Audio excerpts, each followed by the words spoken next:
Let's start the S 330 the auditor response to the assess risk. जो आपने 315 में risk को एसेस किया था, आइडेंटिफाई किया था, अब इसको ऑडिटर को रिस्पॉन्स करना है।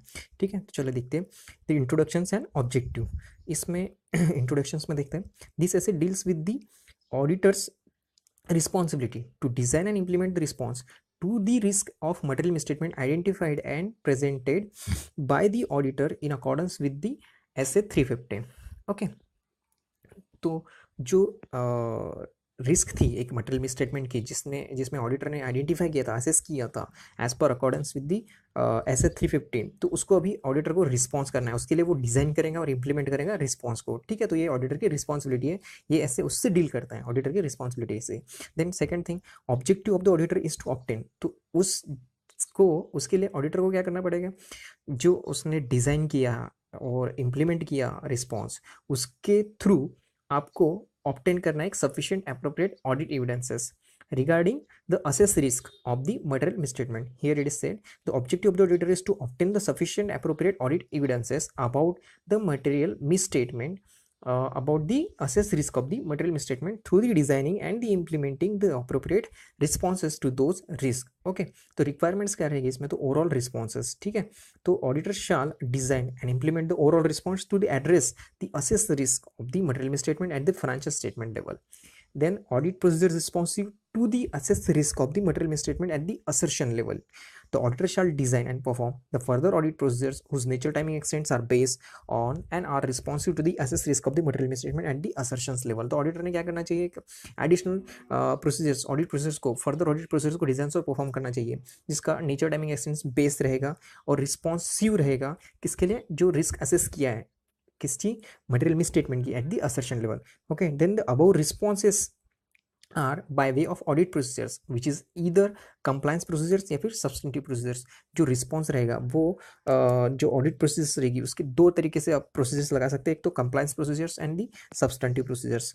तो यहाँ पर देखेंगे अपन compliance procedures, the test of the control. The auditor shall design and perform the test of controls when, कब करेगा test of controls compliance procedures में, तो जब अगर ऑडिटर को लगता है कि जो नेचर, टाइमिंग, एक्सटेंट है सब्सटेंटिव प्रोसीजर्स के, उसके ऊपर में वो रिलाय कर सकता है, उन कंट्रोल्स के ऊपर में अगर वो रिलाय कर सकता है, देन ऐसे केसेस में ये जो रहेगा ऑडिटर ये परफॉर्म करेगा टेस्ट ऑफ कंट्रोल्स। ठीक है, देन अगर सब्सटेंटिव प्रोसीजर्स अगर sufficient appropriate audit evidences provide नहीं कर रही है, देन ऐसे केसेस में वो टेस्ट ऑफ कंट्रोल्स अप्लाई करेगा auditor. Then next thing, nature and extent of the test of controls. The auditor shall obtain the evidences about the operating effectiveness of the controls.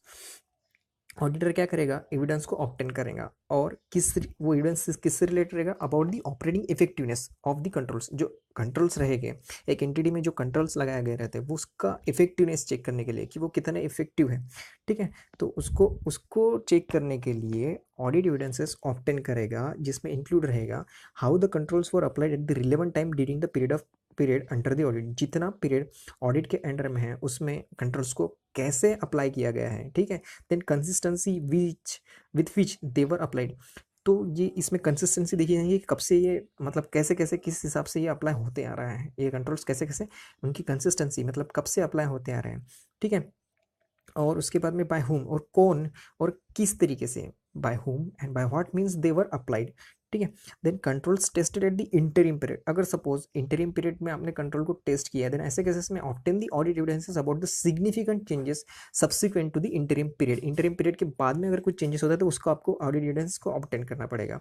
ठीक है, control tested in the previous audit, अगर आपके previous audit में ही control को test किया होगा, then ऐसे cases में अगर वहाँ पे कोई चेंजेस है, first a if there have any changes then test the controls in the current audit. तो आपको करंट ऑडिट में कंट्रोल को टेस्ट करना होगा। देन अगर सेकंड थिंग, अगर कोई चेंजेस नहीं है प्रीवियस ऑडिट में, देन आपको कंट्रोल को at least one to be third audit में test the controls at least once in every third audit and somewhat in each audit. मतलब एक तो थर्ड ऑडिट में या फिर हर ऑडिट में आपको उसको कंट्रोल को टेस्ट करना है। Significant risk, test those controls in the current period. मतलब अगर suppose there is a significant risk में देखा है हमने कि ऑडिटर्स को उनका स्पेशल कंसिडरेशन, उनका प्रोफेशनल जजमेंट लगाना पड़ता है सिग्निफिकेंट रिस्क में।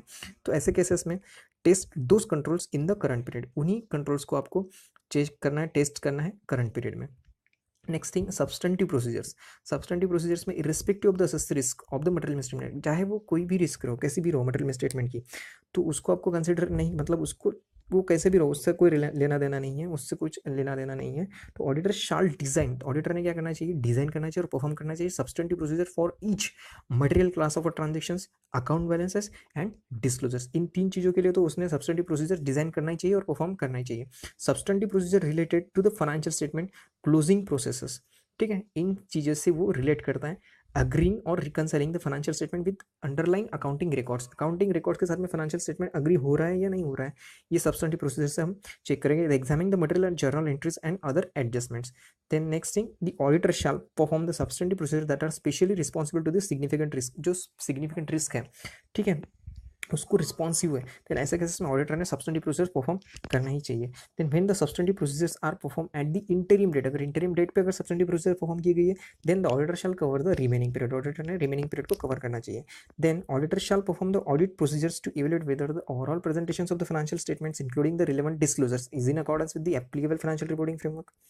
मीन्स आपको क्या करना है, ऑडिटर को परफॉर्म करना है ऑडिट प्रोसीजर्स, किसके लिए, इवेल्युएट करना है आपको ओवरऑल प्रेजेंटेशन, जो अपना फाइनेंशियल स्टेटमेंट होता है, बैलेंस शीट एंड पी&एल, उसका जो प्रेजेंटेशन होता है उसको आपको चेक करना है कि वो एप्लीकेबल फाइनेंशियल रिपोर्टिंग फ्रेमवर्क्स के साथ में मैच हो रहा है या नहीं हो रहा है, मतलब उसके साथ में वो उसके अकॉर्डिंग्स है या नहीं है, वो आपको चेक करना है, इंक्लूडिंग उसके रिलेटेड डिस्क्लोजर्स भी। Then last, after the compliance procedure the substantive procedures are done, मतलब कंप्लायंस प्रोसीजर और सब्सटेंटिव प्रोसीजर अगर डन होती है, हो जाती है, देन ऐसे केसेस में auditor shall decide whether the sufficient appropriate audit evidences has been obtained. आपने दोनों प्रोसीजर्स लगाने के बाद में ये चेक करना है कि क्या आपने ऑडिट एविडेंसेस ऑब्टेन किया है या नहीं किया है, it should be sufficient and appropriate, ठीक है। यहाँ पे आपका खत्म होता है ऐसे 330 the auditor's response to the assess risk.